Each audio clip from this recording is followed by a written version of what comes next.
Hi hello welcome back to our channel. Sonali Bendre ఈ పేరు ఇప్పటి తరం వారికి పెద్దగా పరిచయం లేదనవచ్చు. కాకపోతే మన 90s లో చూసుకుంటే ఈమె ఫ్యాన్ ఫాలోయింగ్ అంతా ఇంత కాదు. ఇంకా ఈమె అందంతో, మాటలతో, నటనతో అందరినీ కూడా అమర్చపరిచిందని కూడా చెప్పుకోవచ్చు.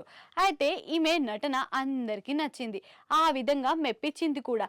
అయితే ఇప్పుడు మనకి హీరోల పుట్టినరోజుల సందర్భంగా అని వరుసగా రీ రిలీజ్లు అయితే స్టార్ట్ అయిపోయినాయి. ఇప్పుడే ఇది ట్రెండ్ కూడా.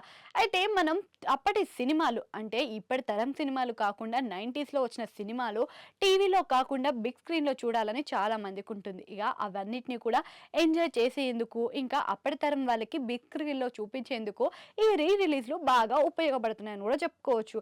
ఇంకా అప్పట్లో హీరోల గురించి అయితే ఇప్పటి వరకు ఉన్న వాళ్ళు కూడా చాలా మంది ఉన్నారు. కానీ హీరోయిన్ల విషయానికి వస్తే అప్పట్లో ఉన్న హీరోయిన్స్ ఇప్పటి వరకు ఎవరు కనిపించట్లేదు. మధ్యలోనే అందరూ వెళ్ళిపోయిన వాళ్ళు కూడా ఉన్నారు. అయితే ఈ రీ రిలీజ్ల సందర్భంగా అని చెప్పేసి అప్పటి హీరోయిన్ల పేర్లు మరొకసారి గుర్తు చేసుకుంటూ మంచి మంచి ఫిదా అయిపోయే సీన్లను కూడా చూపిస్తున్నారు. ఇంకా ఆ హీరోయిన్స్ కి ఇప్పుడున్న కుర్రకారందరూ కూడా వారి యాక్టింగ్ కి ఫిదా అయిపోతున్నారని కూడా చెప్పుకోవచ్చు. అయితే ఇందులో ఇంకొక విశేషం ఏంటి అంటే సోనాలి బింద్రే సినిమాలు ఇప్పుడు పుట్టినరోజులు సందర్భంగా అంటే మన హీరోల పుట్టినరోజుల సందర్భంగా వరుసగా 4 సినిమాలు రీ రిలీజ్లకు ఉన్నాయన్నమాట.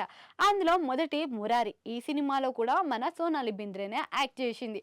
ఇంకా ఈ యాక్టింగ్ తో అందరినీ కట్టిపడేసిందని కూడా చెప్పుకోవచ్చు. ఆ తర్వాత రాబోయే సినిమాల్లో కూడా ఈమెదే పాత్ర కనిపించబోతుంది. అయితే ఇప్పుడు 4 సినిమాలు రీ రిలీజ్కి ఉన్నప్పటికీ ఇందులో 3 సినిమాలు సోనాలి బింద్రేవే. ఇంకా అప్పటి తరాన్ని హీరోయిన్గా మంచి మెప్పించిన ఈ హీరోయిన్ 3 సినిమాలు కూడా అందులో ఈమెనే ఉండడం ఇంకా పెద్ద విశేషం అని కూడా చెప్పుకోవచ్చు. అప్పుడున్న బ్లాక్ బస్టర్ సినిమాలే కాబట్టి ఇప్పుడు వాళ్ళకి చాలా దగ్గర కూడా అవుతున్నాయి ఆ స్టోరీలు. అయితే మురారిలో ఆమె నటనకి అందరికీ తెలిసిందే. మంచి మంచి పాటలతోటి, మంచి మంచి యాక్టింగ్ తోటి అందరినీ ఆశ్చర్యపరిచింది కూడా. ఇక రాబోయే 2 సినిమాలు చిరంజీవి పుట్టినరోజు సందర్భంగా ఇంద్ర, దాంతో పాటుగా శంకర్ దాదా ఎంబీబీఎస్, ఈ 2 సినిమాలు కూడా రిలీజ్ డేట్కి అయితే సిద్ధంగా ఉన్నాయి. ఇంకా రేపు రిలీజ్ కాబోయే ఈ 2 సినిమాల్లో కూడా సోనాలి బింద్రేనే కనిపించబోతుంది అనమాట. ఇంద్ర సినిమాలో చూసుకున్నట్టయితే ఒక ఐఏఎస్ ఆఫీసర్ కూతురుగా మంచి పర్ఫార్మెన్స్ అయితే చూపించింది. ఇక శంకర్ దాదా ఎంబీబీఎస్ సినిమాలో అయితే ఈమె యాక్టింగ్ కి పేరు పెట్టనక్కర్లేదనమాట. అదేనండి డాక్టర్ సునీత అనమాట. అదేనండి ఈ సినిమాలో ఒక జోక్ కూడా ఉంటుంది, సనైట అని చెప్పి.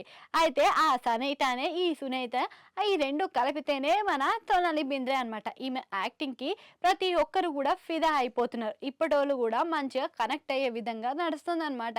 ఇక క్యాన్సర్ లాంటి పెద్ద మహమ్మారితో పోరాడి ఆ తర్వాత మళ్ళీ సినిమాలోకి రీ ఎంట్రీ ఇవ్వబోతుందట సోనాలి బింద్రే.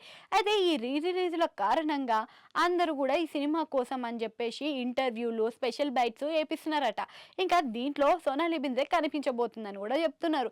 ఇక ఈ విధంగా చూసుకున్నట్టయితే ఆమె రీ ఎంట్రీ కోసం ఇవన్నీ కూడా ఉపయోగపడితే ఫ్యాన్ ఫాలోయింగ్ కూడా పెరుగుతుందని కూడా తెలుస్తుంది. ఇంకా సోనాలి బింద్రే రీ ఎంట్రీ కోసం ఎదురు చూస్తున్నారు అనమాట. అయితే ఆమె సినిమాలలో మీకు ఇష్టమైన సినిమా ఏంటి? అది కామెంట్ సెక్షన్లో కామెంట్ చేయండి. అట్లనే గంట సింబల్ ఉంటే దాన్ని కూడా నొక్కేయండి.